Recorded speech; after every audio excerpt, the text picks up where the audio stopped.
윤석열 정부 초대 국토부 장관으로 원희룡 후보자가 내정되면서 새 정부의 부동산 정책 윤곽이 조금씩 드러나고 있습니다. 오늘 아침 앤 라이프에서는 정철진 경제평론가와 함께 윤석열 정부의 부동산 정책 방향 살펴보겠습니다. 네, 안녕하세요. 네, 안녕하십니까. 네, 평론가님, 먼저 부동산 규제 완화에 대한 이야기부터 좀 해볼 텐데요. 윤석열 당선인은 공약에서부터 재건축 규제 완화를 적극적으로 추진하겠다 이렇게 공약을 해왔는데 원희룡 국토부 장관 후보자는 규제 완화 속도를 조절하겠다는 뜻을 내비쳤어요. 이걸 어떻게 봐야 할까요? 그렇습니다. 원희룡 국토부 장관 후보자가 앞으로 본인이 장관이 됐을 때 부동산 정책 방향의 큰 틀을 이야기를 했는데요. 핵심은 이겁니다. 공급은 빠르게 또 진행을 하겠지만 규제 완화 같은 경우에는 신중히 하겠다라는 건데요. 이뿐만이 아닙니다. 그때 말했던 뉘앙스들을 좀 보면 이걸 좀 명확히 알 수 있는데요.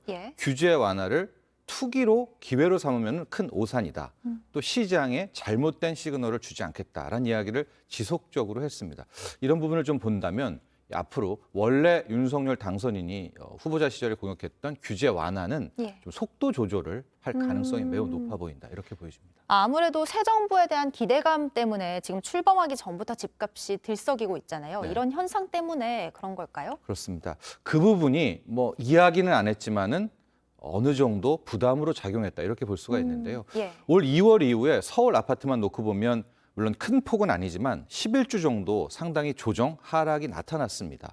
자, 그러나 실질적으로 대통령 선거 이후에는 하락을 멈춘 이런 상황이 됐거든요. 또 일부 강남 아파트 지역에서는 다시 재건축 아파트 기준으로 집값이 들썩거리고 있고 중요한 건 전세가도 지금 함께 따라오르고 있기 때문에 실제 윤석열 정부겠죠. 규제 완화를 왜 하느냐? 규제 때문에 집값이 올랐다고 판단을 해서 규제를 풀어주는 건데 이 규제 완화 신호에 집값이 이렇게 들썩거리면 이건 부담이 될 수밖에 없어서 아마 속도 조절을 하는 것 같고 또 당장 6월에 지방선거가 있지 않습니까? 이런 것도 염두에 뒀다 이렇게 보여집니다. 그렇군요. 이 인수위가 폐지론을 꺼냈던 임대차 3법 이것에 대해서도 원희룡 후보자가 조금 다른 입장을 보이지 않았습니까? 네, 저도 이 부분을 좀 주목을 했었는데 인수위에서 원래 발표했을 때는 굉장히 강력하게 폐지 또는 축소에 대한 이야기를 했거든요. 근데 원희룡 후보자 같은 경우에는 선한 의도에서 시작된 법이다. 그래서 전면 개편보다는 보완 쪽에 거의 초점을 맞췄던 그런 발언이라고 보여지고 있고요. 현재 예상은 임대차 3법 중에서 특히 계약갱신 청구권 부분이 좀 미비하다고 시장이 판단하고 있거든요. 가령 집주인이 들어와서 할 때 계약갱신 청구권을 쓸 수 없는 부분이 굉장히 애매하기도 하고요. 또 하나가 2+2. 계약갱신권을 한 번 썼던 세입자가 그다음에 높은 전세가를 만나잖아요.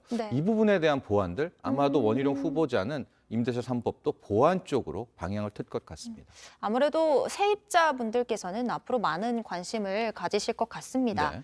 그리고 인수위가 다주택자 양도세 중과를 1년 동안 유예하겠다는 이 정책 일찌감치 내놨었는데 시행은 새 정부 출범 이후로 미뤄졌어요. 네, 어제 많은 뉴스 보셨을 것 같은데요. 그러면은 규제 완화한다고 하면서 현재 나온 게 뭐가 있느냐? 일단 이거 하나는 확실히 할 것 같습니다. 현재 다주택자 같은 경우에는요. 집을 팔 때 내는 양도세에서 중과를 맞습니다. 가령 2주택자는 기존 양도세에서 20%포인트, 3주택자 이상은 30%포인트 이상. 그러니까 3주택자 이상이 집을 팔 때는 지방세까지 합치면 80%가 넘는 양도세율을 최고 세율을 맞을 수가 있게 되는 건데요. 이 부분에 있어서 민주당도 어느 정도 여기는 합의를 본 건데 이렇게 돼서 다주택자들이 집을 안 판다, 물량이 잠긴다라고 해서 유예를 해주는 거예요. 중과의 유예. 이거 기간에 좀 우리가 궁금해했었는데 1년 유예 쪽으로 거의 가닥이 잡혔는데 현 정부에서는 이걸 시행하지 못하겠다고 이야기를 했습니다. 그래서 어제 나왔던 얘기는 다주택자 양도세 중과 완화는 하되 이제 5월 10일 새로운 정부가 출범한 다음에 빠르게 시행을 하게 되고 그 기준은 5월 11일로 소급해서 하겠다라는 것들을 밝히게 됐습니다. 그럼 이제 시행을 해서 양도세 중과가 유예가 된다면 정말 실제로 이 다주택자들이 집을 내놓을까요? 여기서부터가 딜레마고 이것 때문에 원희룡 후보자도 앞서 규제 완화의 속도 조절을 이야기했는데 이런 겁니다. 지금 보면 양도세는 유예를 맞게 되니까 물량을 팔 가능성이 있지만 또 하나인 보유세도 함께 볼 것 같거든요. 네. 그러니까 다주택자 입장에서는 만에 하나 보유세, 그러니까 제사세와 종부세까지도 깎아준다면 굳이 집을 지금 팔 리는 없겠죠. 예. 그럼 다 혜택은 받게 되니까. 그래서 아마 이것까지도 기다릴 것 같아요. 아. 그렇기 때문에 이제 새로운 정부 또 새로운 부동산 팀에서는 이 조율을 이게 물량을 내놓으려는 거라면 그런 것들을 좀 정교하게 짜볼 필요가 있겠습니다. 굉장히 신중하게 접근해야 될 것 같습니다. 네, 무엇보다도 이 문재인 정부 시절에 폭등했던 이 부동산 가격을 앞으로 윤석열 정부에서 어떻게 잡아 나가느냐, 이게 최대 관심사인 것 같은데 네. 평론가님께서는 어떻게 전망하시나요? 일단 크게 두 가지 포인트를 봐야 될 것 같습니다. 규제 부분에 있어서는 일단 속도 조절을 한다고 했으니까 예. 공급을 얼마나 빠르게 또 얼마나 많이 적재적소에 적용하느냐, 공급하느냐에 달려 있고 또 하나가 통화량 축소 부분입니다. 예. 그동안의 집값 상승에는 여러 요인 중에 있었지만 그중에 하나가 어마어마한 유동성이었었거든요. 아, 네. 그래서 이 유동성을 어떻게 죄느냐. 뭐 이건 한국은행의 금리 인상과도 맞물려 있지만 그런 것들이 앞으로의 대한민국 부동산 시장의 방향성을 결정할 것 같습니다. 아하, 네, 말씀 잘 들었습니다. 정철진 경제평론가였습니다. 고맙습니다.